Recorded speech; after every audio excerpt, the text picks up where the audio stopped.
Today we're going to recap the first 2 rolls that I've shot with the Goodman Zone. But I've had some time, I've been able to put a few rolls of film through this, so now I have a better understanding of this camera and kind of what it can do. So I want to go over my thoughts after using it, my pros, cons, what I liked, didn't like, how the lens worked, how the backing, kind of how everything works together, and then where I see this kind of in my kit or in your kit, if this is something you're interested in or considering investing into. So, let's talk.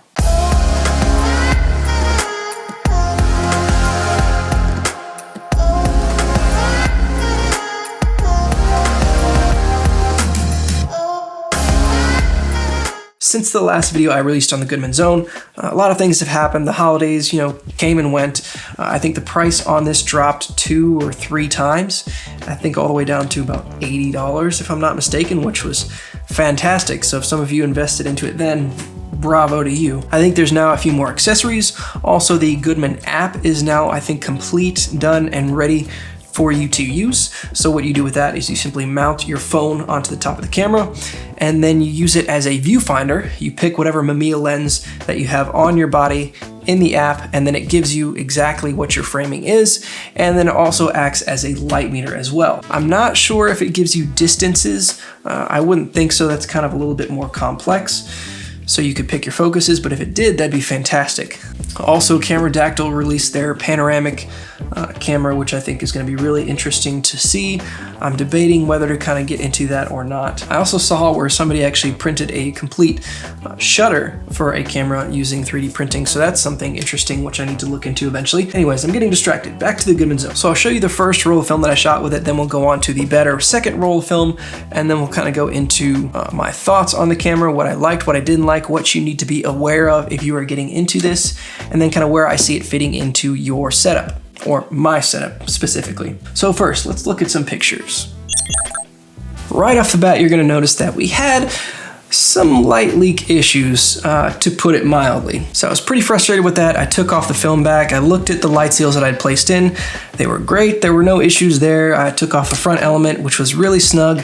There weren't any problems there. So I kind of let it sit for a week or so just to kind of think of where there might be an issue. Finally, I picked it back up, looked at it, and immediately I discovered where I had so foolishly messed up. So on both sides of the body, there are 2 holes. There's 2 there, and there's 2 over here where I have the grip now.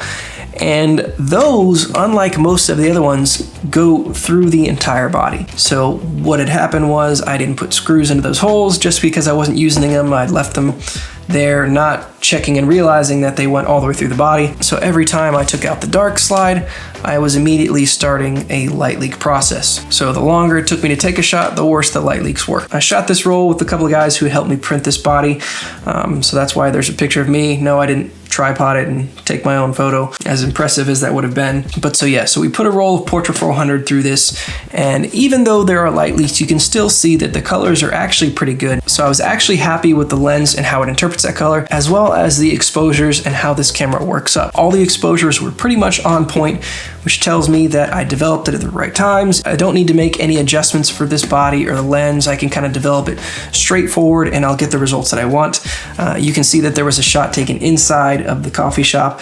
That was about a 2-second exposure, I believe. I kind of set it on the table, propped it up on my phone or something, and pulled the trigger and kind of let it shoot. Colors look great on that. It's actually pretty accurate, even though I kind of had to guess on the exposure because it only goes down to 1 second on the lens. So after discovering that problem, I got the screws, put them in, we're good to go, and time for roll number 2. So for the second roll, I decided I was going to shoot black and white, and then I ended up taking it down to the green market to give it more of that, street photography, which is kind of also the claim of the Goodman Zone. I think I put Tri-X 400 through this as well.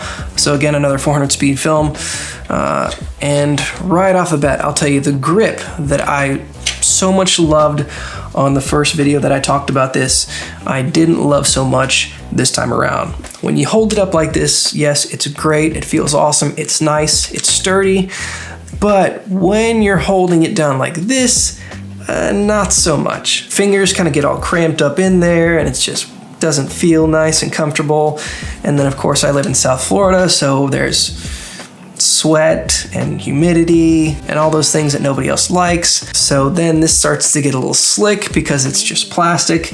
Even though it's got that nice diamond pattern on it, it really doesn't hold too well once it's, not perfectly dry. So I'm debating on whether I can find some sort of rubber material that I can kind of put on this just to make it a little more sturdy, so I can kind of hold it like that. So after a while I ended up just holding it up kind of at my shoulder, which isn't fun. And then you have everybody looking at what you got holding there, and it's like you're kind of showing off. Yeah, it's a Leica, the new one. But I was actually pretty happy with the shots that I was able to get with this setup.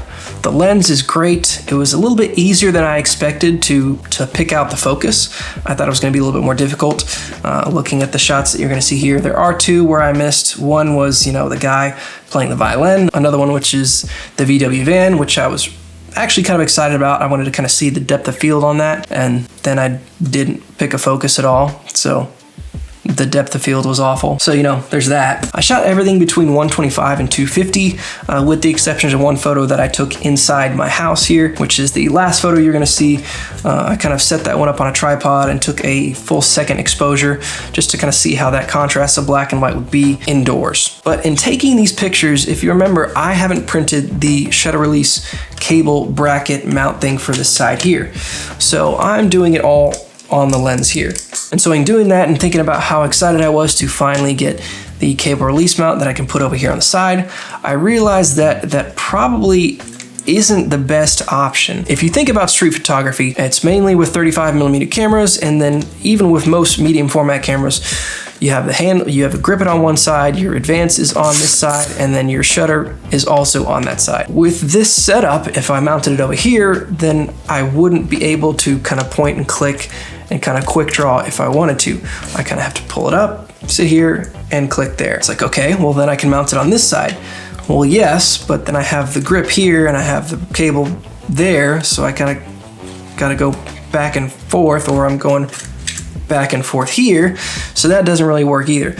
So I think what I'm going to end up doing probably is putting a hole through the bottom of the grip and kind of mounting it up here, especially if you want to do street photography style stuff. That kind of makes the most sense. Otherwise, you're always going to have to bring up both hands to click on either side. And as much as I enjoy watching Chevy Chase in Christmas Vacation, I want to know where to put my hands. So to recap, after putting those two rolls of film through this, I am still very impressed with the lens. I'm still very impressed with the film backing, and the body held up rather nicely.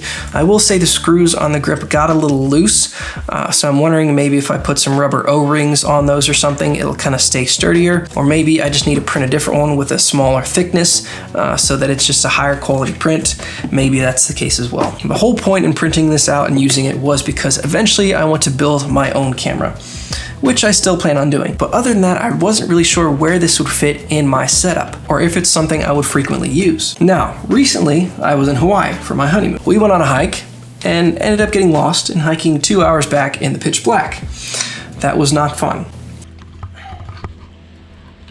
Now, the important thing to note is this: in my backpack, I had my brand new 2.8 Rolleiflex. And on this trail, you have to cross back and forth this little stream that goes up and down 6 to 10 times, and it's anywhere from knee to almost waist high at certain points. So I'm hiking in the water in pitch black with my phone in one hand and the other hand on the boulder next to me. And I'm just thinking, if I fall forward, I go neck deep in water. If I fall backwards, I smash into a rock. And I have that camera in my bag. So do I want to drown it, or do I want to smash it? I'd really rather do neither. The point of that story is I think that's where this camera is going to fit in for me. When I travel, I like to do a lot of outdoorsy things. I like to do a lot of hikes that are not easy, that are going to require a little bit more strenuous activity, and just do things that are not, walking around town taking pictures. That being said, this camera is probably the best setup for that, at least for me. And here's why. If I fall and break this, what happens? Okay, this is 3D printed plastic. Odds are I'm probably going to shatter the body, but also the lens and the film backing are probably going to be okay.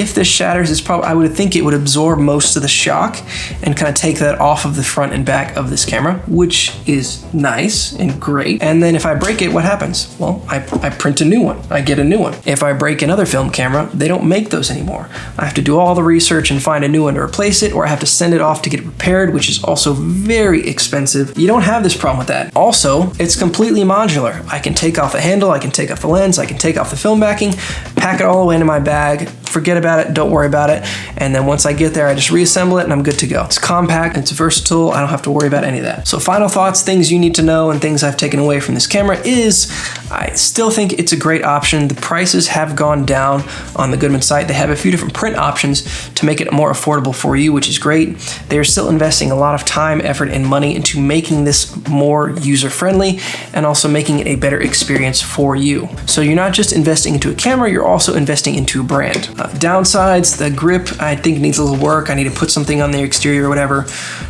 The lens, you can't switch the lens really mid-roll. It's rather difficult to do that. I will say after doing some more research, I found out the camera dactyl version of this has a very user-friendly front mount, which kind of latches in and out of place, so you can pop it up and take the lens out, put a new one in. So I really like that. I kind of wish something like that could be incorporated onto this. He's done some really cool creative things with all the cameras he's built. Seems like a really nice guy as well. He just had a Kickstarter for his panoramic camera, of course, like I talked about. If you don't like this, his version, I think is the Homunculus, I believe, is also a good option, even though I kind of prefer this just because of the look of it. Film backing's a little bit easier to switch out. Just put the dark slide in, pull these two pins, you could pop it right off, put a different one off. So you could switch mid-roll if you really wanted to a different backing with a different film or color, black and white, whatever you want to do, which is nice. On this, I have the 65mm lens. I also have the 90, which I would like to use in the future. But yeah, that's kind of my thoughts on the Goodman Zone. It's probably going to be my go-to travel film camera just because I don't have to worry about breaking it. Obviously, if I take a road trip or something, I'll bring something else because I'm not as concerned about breaking it, taking it on a trip in a car or something like that. But this, I think, is going to be my go-to medium format camera for a lot of my traveling. So if you think this is something you might be into, make sure you leave a comment down below. Tell me what you like, don't like about it, or what your thoughts are. I'd love to hear from other people who've used it or haven't used it and just kind of get different opinions and different views kind of on this setup. So thanks for watching. Make sure you like, comment, subscribe, and I will see you in the next video.